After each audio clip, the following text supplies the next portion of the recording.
네, 안녕하세요. 승빈 역사입니다. 교과서 54쪽 중국 역사 바로 시작하겠습니다. 오늘은 춘추 전국시대, 진나라, 한나라 이렇게 순서대로 진행하겠습니다.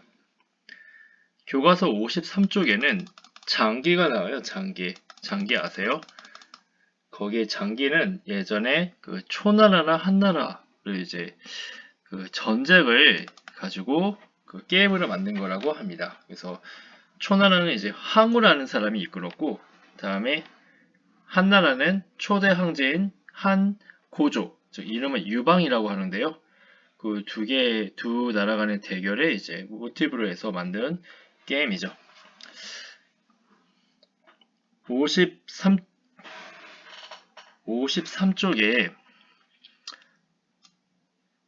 처음에 이제 춘추 전국 시대가 나와요. 춘추 전국 시대는 주나라 유왕이 그 견령적의 침입을 받아가지고 이제 죽고 수도를 그 나급으로 이제 이동하게 됩니다. 그러면서 그 원래 수도가 서쪽에 있었는데 동쪽으로 오게 되거든요. 그래서 서주에서 동주로 이동했다. 그 동쪽 주나라 시대를 춘추 전국 시대라 하는데요.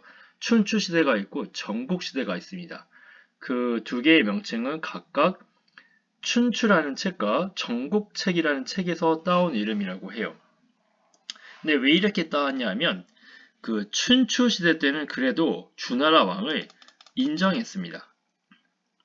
물론 정치 주도권은 그 제후 국가들이 했어요. 근데 전국 시대는 주나라 왕을 인정하지 않았어요. 서로 왕이 되려고 그랬습니다. 서로 왕을 칭하고 살벌하게 전쟁을 했었죠. 그래서 거기서 이제 살아남은 나라가 그 여러분이 잘 아시는 진나라예요. 진나라. 그래서 그 진나라가 그 자신의 이제 왕보다 뛰어나다 해가지고 왕이라고 하지 않고 저 황제라고 칭하죠. 이제 고시대 약 400년 정도 되는 그것이 춘추전국 시대인데 정치적으로는 어떤 것 같아요? 되게 혼란스럽겠죠. 전쟁도 많았고요. 그런데 경제적으로는 반대였습니다. 그 이유는 바로 농경과 상업이 되게 발달했기 때문에 그래요. 교과서에서는 이제 철제 농기구와 소를 이용한 우경이라 하거든요. 소우자를 써서 소를 이용한 농경이 발달하면서 이 생산물이 굉장히 많이 나타납니다. 즉 경제가 발달했었다. 이렇게 이해하시면 되겠고, 그래서 이때 동전도 되게 많이 나와요, 여러분. 화폐. 우리나라에서 뭐 화폐 발견된 게 있습니까? 이 시대 때 거의 없죠. 근데 중국에서는 이제 경제가 되게 발달했고, 그리고 전쟁이 많아서 그 당시의 지배자들, 제후죠. 이들은 이제 어떻게 하면 나라를 강하게 키울까? 즉 부국, 강병을 되게 그 힘썼어요. 부국 강병이. 나라를 부유하게 하고 병사를 강하게 하는 거. 그러니까 강대국이 되게 하려고 했던 거죠. 그래서 수많은 그 자가 나와요. 자는 이제 그 아들 자자를 쓰기도 하지만 이 아들 자자가 스승이라는 뜻도 있어요. 그래서 뭐 공자라든지 들어봤죠. 묵자, 한비자, 노자, 뭐 맹자, 순자 이런 제는 이제 여러 제자예요, 여러분. 그러니까 여러 스승과 그들이 만든 이제 그 학파가 있어요. 그걸 이제 백가라 그럽니다. 뭐 유가, 그쵸? 뭐 유가, 또 뭐 묵가, 법가 이런 것들. 제자 백가는 한마디로 여러 사상이 나왔다 이렇게 보시면 돼요. 그런 혼란한 가운데 그것을 극복하기 위한 인간의 어떤 그런 철학적인 것, 사상적인 것들이 이때 꿈틀꿈틀 거렸다는 거죠. 지금 그렇고 교과서에서는 다는 안 나오고 보니까 한 4개 정도 나옵니다. 육아는 이제 공자가 만든 거고 인과 예를 이제 중시해요. 이는 이제 사랑 어질 인자예요, 여러분. 어지다. 즉 사랑한다. 남을 사랑한다 이런 뜻인데 가장 중요한 사랑은 바로 부모에 대한 사랑과 그다음에 임금에 대한 사랑, 그러니까 충효를 되게 중시합니다. 그리고 그런 것을 예로 하는 거예요. 예는 이제 뭐 음악이라든지 뭐 그런 형식적인 거 있죠. 뭐 그런 것을 이제 중시합니다. 그거에 반대되는 게 이 묵가예요, 여러분. 묵가. 이렇게 묵가. 묵가는 유교가 자신의 가족과 자신이 그러니까 아는 사람에게만 예의를 하고 사랑하고 다른 사람은 차별한다라고 봐서 모두 다 사랑해야 된다라고 주장했습니다. 그러니까 조금 더 육아보다 훨씬 더 그렇죠? 그 사람에 대한 보편적인 사랑 이런 걸 주장했지만 당시 지배층들이죠. 귀족 이런 사람들은 묵가를 별로 좋아하지 않았어요. 그래서 이 묵가는 이제 그때만 이제 발달했고 사라지고요. 진시 황제는 이제 이 춘추 전국 시대를 잠재해 오는데 이 사람이 현실적인 법가리를 중시했습니다. 법대로 하는 겁니다. 근데 우리나라에는 여러분 뭐 대통령이라든지 국회의원도 법을 어기면 처벌받죠. 그쵸? 근데 황제가 만약에 지배자가 법을 어기면 어떻게 될까요? 그쵸? 법의 적용을 안 받습니다. 그들은. 그들은 법의 적용을 받지 않아요. 그러니까 되게 편하죠. 자신이 법을 만들고 아랫사람들에게 지배케 하니까. 그러니까 지배자들이 제일 좋아했던 이 제자백가는 바로 법가입니다. 그 중에서도 이 법가를 그 집대성한 사람이 있는데 그 사람이 한비자라는 사람이 한비자. 그래서 나중에 책이 그 한비자라는 책이 있어요. 그래서 여러분 나중에 시간이 되시면 그 노노라는 그 공자의 말씀을 적어놓은 거 있죠, 노노. 그런 것도 있지만 한비자도 한번 읽어보시면 그의 놀라운 그 통찰력과 지혜를 배워볼 수 있습니다. 하지만 한비자는 그렇게 훌륭한 책을 썼지만 자기 자신은 친구의 배신으로 죽음에 당합니다. 다음 도가라는 게 있어요.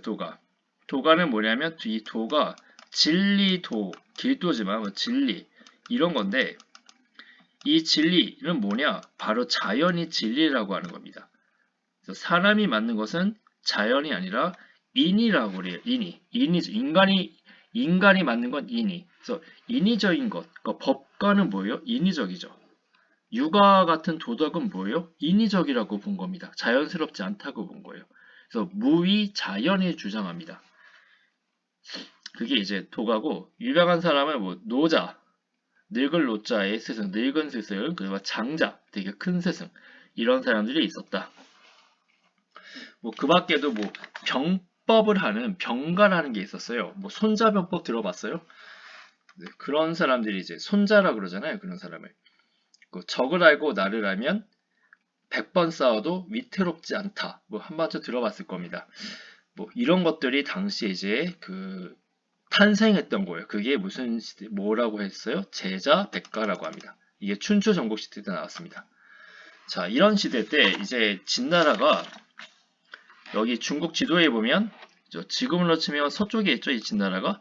옆에 보면 이제 6개 나라가 있어요. 연나라, 연나라, 조나라, 제나라, 한나라, 초나라, 위나라 이렇게 있는데 위나라 위치 여기 아닌데 이거 잘못된 것 같은데. 어쨌든 요 나라들과 이제 싸우는데 진나라가 그 군사력도 강했지만 첩자라든지 다음에 약간 머리를 스파이 같은 걸 많이 씁니다. 그래서 어찌저찌 해서 진나라 이제 진시황이 이제 통일하게 돼요. 근데 진나라 진시황이 약간 좀 무지막지 약간 뭐라고 해야 될까? 가장 카리스마가 있다든지 그런 건 사실입니다. 되게 똑똑한 사람이에요. 한 번 본 거 다 암기하고 그랬던 사람인데 사람은 이제 완벽한 사람이 없잖아요, 여러분. 이 사람은 이제 가족사가 좀 아파요. 가족사가. 왜냐하면 진나라에서 이 진시황제의 아버지는 진나라의 한 몇 번째 아들이었었어요. 진나라의 몇 번째 아들. 그러니까 진나라 왕의 후계자도 아니에요. 후계자도 아닌데 한나라인가 거기에 이제 인질로 있었던 사람이에요. 그러니까 첫째, 둘째도 아니에요. 그러다 보니까 관심도 없었는데 그거를 그때 여볼이라는 사람이 돈이 많았어요. 이 사람이 이 진나라 이 왕자죠. 이 왕자의 가치를 알아보고 이 왕자에게 후원해 줍니다. 그래서 이 사람랑 되게 친해지고 돈을 뇌물을 많이 바쳤어요. 진나라에게. 그래서 근데 진나라의 다음 왕이 될 사람이 정식 부인이죠. 첫째 부인이 여기서 아들이 없었어요. 그래서 뇌물로 이제 친해져가지고 이 한나라 지금 썩고 있는 이 왕자 있잖아요. 제가 진시황제의 아버지를 양자로 만들어줍니다. 그러면서 인생이 바뀌어요. 양자가 되니까 이 사람이 여부리의 돈을 가지고 와서 어머니죠. 양 어머니에게 되게 잘해줍니다. 그러니까 거기에 감동받아서 이 사람을 후계자로 임명합니다. 그리고 실제로 이제 왕이 됐어요. 그래서 진나라로 가면서 이 포로였던 이 왕자, 진나라 왕자가 여부리에게 너무 감사하게 하는 거예요. 여부리에게. 근데 이 왕자가 여부리에게 여자가 있었는데 이 여자를 자기한테 달라 그랬어요. 너무 아름다워서. 근데 이게 진짜인지 아닌지는 모르겠지만 이미 그 여자는 여부리의 여부리의 아기를 가지고 있었던 상태라고 합니다. 임신한 상태였었어요. 임신 초기 상태라고 해야 되나? 근데 그걸 몰랐고 그래서 갔는데 이제 새로 왕이 됐잖아요. 이제 포로였던 왕자가. 근데 한 2년 만에 죽어요. 2년 만에. 그러니까 진시황제는 태어났을 때 그렇죠. 아버지가 죽어서 없었죠. 엄마에서 태어났는데 실제적인 정치는 누가 했냐면 여부리가 있습니다. 그래서 사람들이 여부리가 진짜 아프다, 진짜 아빠다 이렇게 본 거죠. 그러다가 이제 나중에 커서 무슨 반란 사건이 일어나면서 자신의 여부리 있잖아요. 여부리에게 따집니다. 당신이 뭔데 내가 이렇게 13살 때 이제 그게 발각돼요. 그래서 13살 때 그래서 여부리에게 물어봐요. 당신이 뭔데 이렇게 정치를 하냐? 이렇게 하니까 여부리가 자살합니다. 그러니까 사람들이 진짜 여부리 아들인가 이제 그렇게 의심하는 것이죠. 근데 모르죠. 역사는 진짜 어떻게 되는지 모르는데 어쨌든 진시황제는 그래서 약간 좀 고독해요. 그런 사람이었고 그래서 그가 13살 때 진나라 왕이 됐어요. 아직 통일하지는 않았습니다. 그래서 뭐 이사라든지 법가 사상가이거든요. 이사의 이제 조언들을 얻어가지고 착착 한 나라씩 정리해 나갑니다. 그런 와중에 이사 법가를 종합했던 아까 한비자 있잖아요. 한비자가 이사랑 친구예요. 그래서 진수황제가 한비자가 쓴 책을 읽고 꼭 한비자를 만나고 싶었던 거예요. 완전 팬이었었어요. 한비자에. 그래서 한비자가 와요. 근데 한비자는 한나라 사람입니다. 그래서 이사가 이간질합니다. 이 사람 믿으면 안 된다고 뭐. 그러면서 다시 돌려보내도 위험하다고. 그래서 진시황제가 현실적인 판단을 하는 것이죠. 그래서 죽여요. 좀 비정하죠, 정치가. 그러면서 나중에 이사도요, 진시황이 죽고요, 살해당합니다. 그리고 이 진시황제는 여러 가지 이제 정책을 하는데, 이제 봅시다. 자신은 이제 아마 20 몇 년 동안 아마 통일 사업을 했던 걸로 알고 있어요. 그러니까 13살 때 와게 돼가지고 한 20년 정도 했으면 이제 30대 정도 되지 않았을까요? 30대? 늦어도 한 40대 정도, 40살 정도. 그래서 자신을 이제 황제라고 칭합니다. 황제. 그리고 시자라는 것은 시작할 때 시자예요. 스타트. 그러니까 내가 처음 황제가 됐다. 이 얘기입니다. 그리고 이제 봉건제 안 해요. 봉건제는 제후들에게 땅을 주고 충성을 요구하는 건데 제후들에게 주지 않고 관리를 파견합니다. 관리를. 그런 것을 이제 관리를 파견하면서 관리는 몇 년 하다가 자르면 되잖아요. 다른 관리 파견하면 되고. 그쵸? 그래서 중앙에 있는 황제 권력이 굉장히 강해집니다. 하지만 이때는 과거 시험이 없었어요, 여러분. 그리고 7개 나라를 통일시켰거든요. 7개 나라마다 뭐 화폐라든지 아까 춘추 전국시대 때 화폐가 나타났다 했었죠. 상업이 발달했었고 그래서 그런 것에서 통일합니다. 그래야지 약간 불편하지 않겠죠. 우리나라가 만약에 북한하고 통일했는데 화폐가 다를 거 아니에요. 그죠? 그럼 불편하잖아요. 그런 거 생각하시면 될 거예요. 그리고 뭐 도량령도 이제 통일하고요. 도량령이라는 것은 이제 길이를 재는 거, 뭐 부피, 무게 재는 거. 뭐 서양에서는 파운드라는 게 있잖아요. 파운드. 그다음에 뭐 보편적인 게 이제 그 킬로그램, 그죠? 그램 이런 건데 그런 걸 통일하는 겁니다. 근데 이제 진시황제는 피도 눈물도 없는 사람이에요. 아무래도 어머니의 사랑을 받지 않아서일까라는 생각을 하는데 잘은 모르겠습니다. 그러니까 어머니가 약간 진시황제 어렸을 때 잘 돌보지 않았어요. 그 유모 뭐 이런 사람 붙여가지고 자기는 그냥 자기대로 편하게 살았거든요. 이 사람이 이 여자가.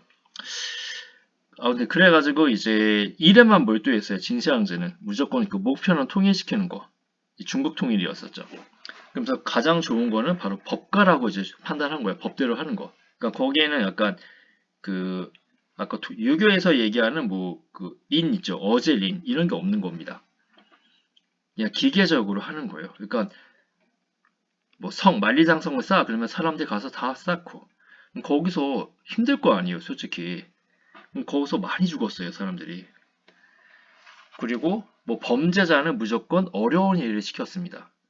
그리고 그 뭐 어떤 마을에서 니네 만리장성까지 한 달 내로 가서 일해 뭐 이렇게 시켜요, 법으로. 그러면 그거 안 하면 사형입니다. 그래서 그런 것 때문에 반란이 일어나요. 반란이 일어나. 그런 것 때문에. 그러니까 너무 가혹하게 했으니까. 왜 아시리아도 가혹한 통치로 이제 60년 만에 망했다는 걸 이제 배웠잖아요. 여기도 그런 꼴이죠. 그러니까 진시황제는 법이만 다 이제 될 줄 알았던 겁니다. 왜냐면 그 통일했으니까. 하지만 나라를 통치하는 데는 굉장히 이제 그렇게 하기에는 어려웠다는 것을 우리가 역사를 보면 이제 알 수가 있죠. 그래서 진시황제는 5살이 아니 5살이래 50살에 죽어요. 자신은 이제 그 불로초를 먹어서 불로초는 이제 늙지 않는 약초잖아요.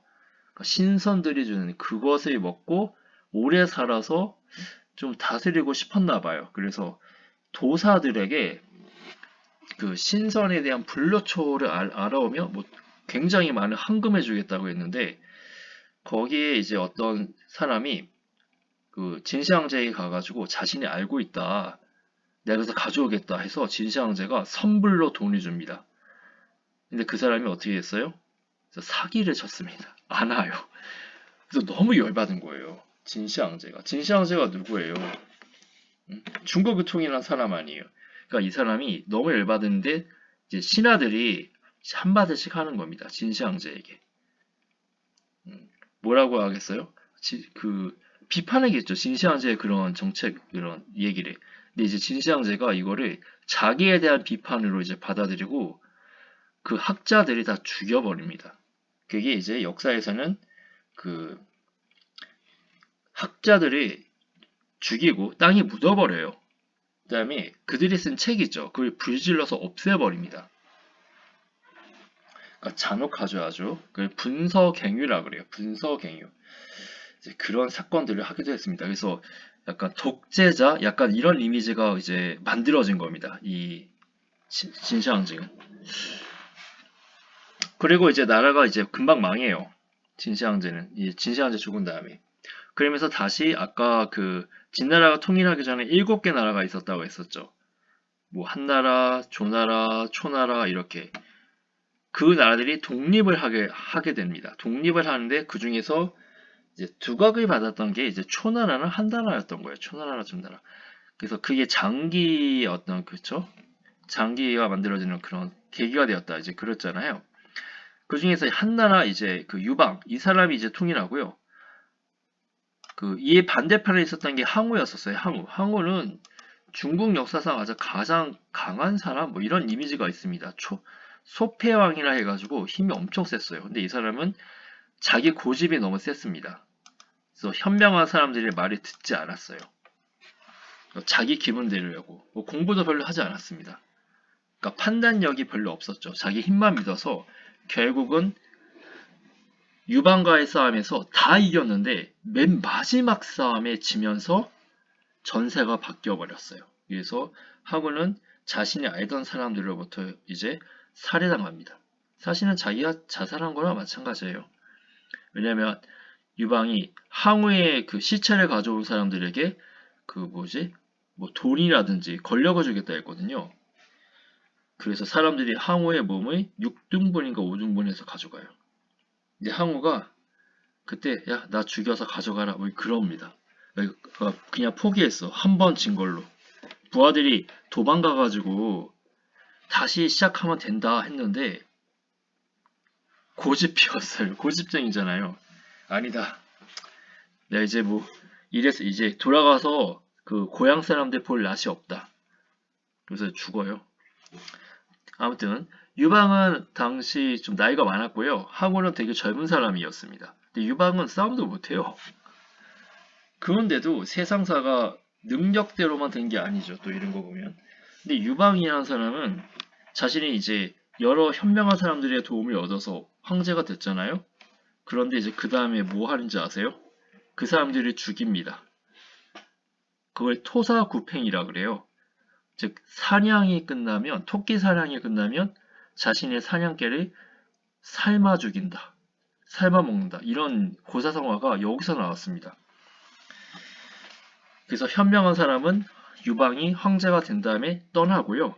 거기 남아가지고 권력을 취하고자 했던 자신의 그 유방의 부하들은요. 역적으로 몰아가지고 죽어요. 웃기죠. 그래서 유방이 죽은 다음에는 유방의 부인이 있는데 그 사람이 권력을 잡으면서 나라가 혼돈에 빠집니다. 즉 뭐예요? 시스템이 없던 거예요. 체제가 무슨 통치 체제가 없어요. 그냥 막 하는 겁니다. 그냥. 그러니까 정치가 또 엉망진창 가겠죠. 근데 이제 그거를 이제 한무제라는 사람이 뒤에서 좀 정리를 해요. 어쨌든 그건 이제 교과서 밖의 얘기고 교과서에서는 이 한 고조는 일단 전쟁이 끝났죠. 그래서 그 병사들에게 땅을 줍니다. 세금도 낮춰줘요. 농민들은 좀 좋아하겠죠. 그리고 그 봉건제 있잖아요. 봉건제 땅 주는 거. 그리고 진시황제는 뭐예요? 요거 되게 중요한 개념입니다. 봉건제가 있고 그 다음에 군현제가 있었죠. 군현제는 관리를 파견하는 거였었죠. 그쵸? 요거를 합쳐버립니다. 그래서 중앙에서는 뭘 한다? 유방이 직접 다스립니다. 직접. 그러니까 봉건 직접 다스리고요. 군현제를 하고 그 다음에 지방은 제후들에게 땅을 줘서 봉건제를 했어요. 그러니까 군현제 플러스 봉건제를 했죠. 요거를 군국제라 그래요. 군국제. 요걸 했었다. 요 정도 알아두시면 되겠고 패스. 그 다음에 한무제가 이제 나라의 시스템을 정리한다고 했었죠. 어떻게 정리하냐면 이 사람이 유교를 받아들여요. 유교 시스템을 이제 받아들입니다. 그래서 중국은 이제 유교가 굉장히 이제 그 메인 종교, 메인 어떤 그 사상이 된 거죠. 중요한 사상이 된 거죠. 이게 그래서 우리나라에까지 영향을 준 거고요. 그리고 이제 한무제는 그 일단 7살 때인가 왕이 됐어요. 이 사람이 7살 때 황제가 됐어. 황제가 유철이라고 하는데 이름이.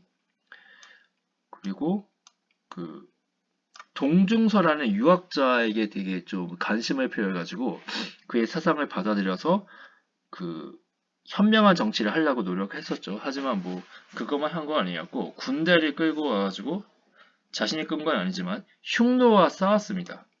그 와중에 그 흉노에게 그 흉노와 그 사이가 안 좋은 대월이라는 나라가 있어요. 대월 있지. 대월. 큰 달, 뭐 이런 뜻인데 티벳이에요. 현재 이 티벳 지역에 장건이라는 사람을 파견했는데 그 사람이 나중에 돌아와서는 비단길이 있다는 것을 알려줘요. 비단길. 그래서 비단길이 맞는 것도 바로 이 한무제입니다. 그러니까 중국이 어떻게 보면 전성기죠. 이 사람 때가.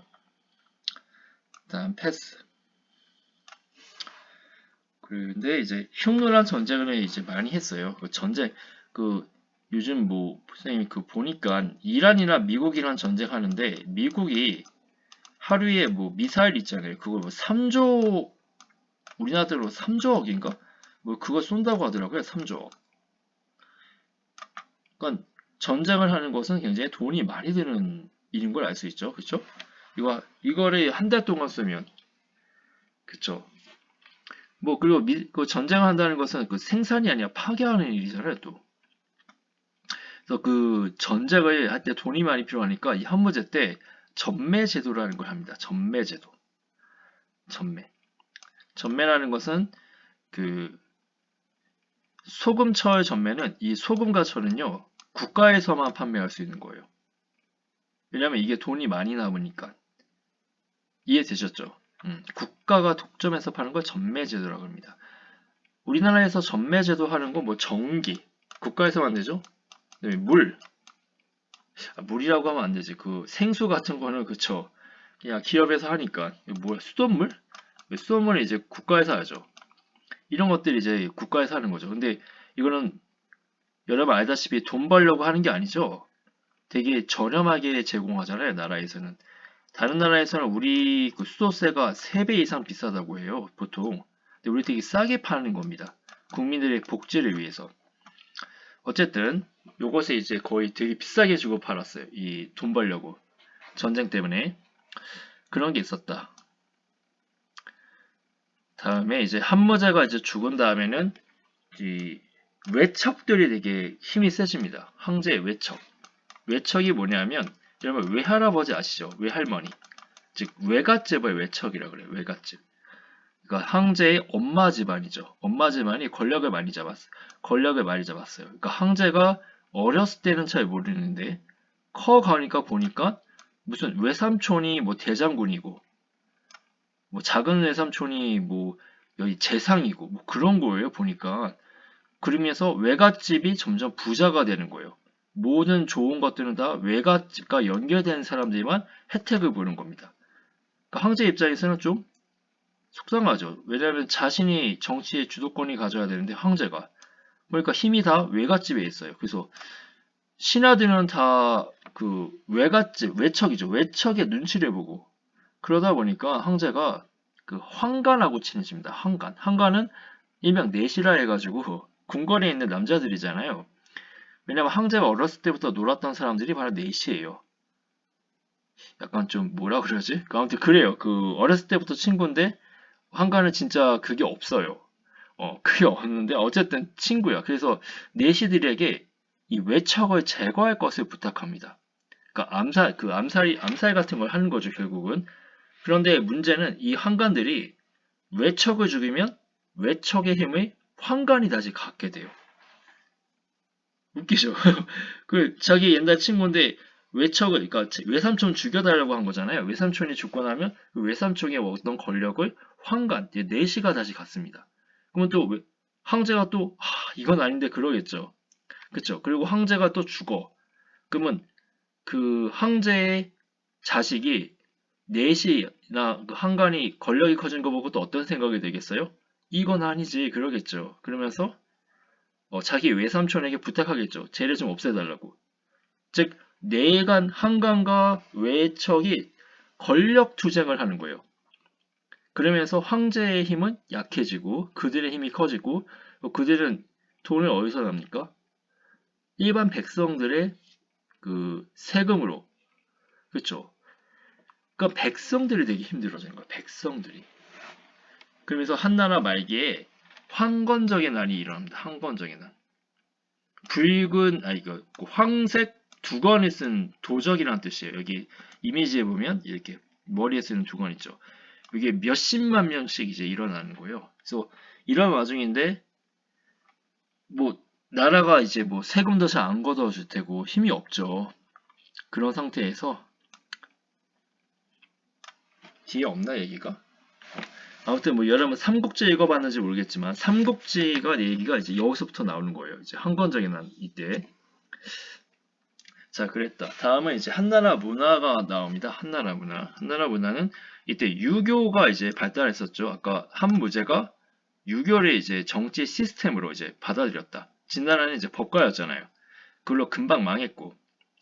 그리고 역사서가 있습니다. 사마천의 사기라는 위대한 역사 기록이 있는데 이 사마천 사기는 진짜 그 눈물 없이 볼 수 없는 그런 내용입니다. 그 사마천은 이제 궁형이라는 걸 당해요. 궁형은 남자 거기를 이제 잘라내는 겁니다. 아무튼 그 스토리가 있어요. 그 이것도 황제 미움을 받아서 원래 사형이었는데 사마천이 역사를 써야 된댔어요. 아버지의 유언이었어요. 아버지가 역사책을 쓰라고 했어요. 근데 죽으면 못 쓰잖아요. 그래서 차라리 내가 궁형을 받고 이거 쓰겠다 했는데 사람들이 궁형 받은 사람을 인간 취급을 안 했습니다. 근데 이제 그런 모욕을 다 참아가면서 쓴 게 이제 이 사기예요. 되게 재밌어요, 사기가.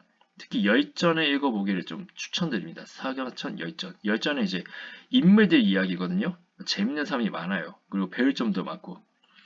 그다음에 제주술이 이제 종이 만드는 게 한나라 때 만들어졌어요. 한나라 때.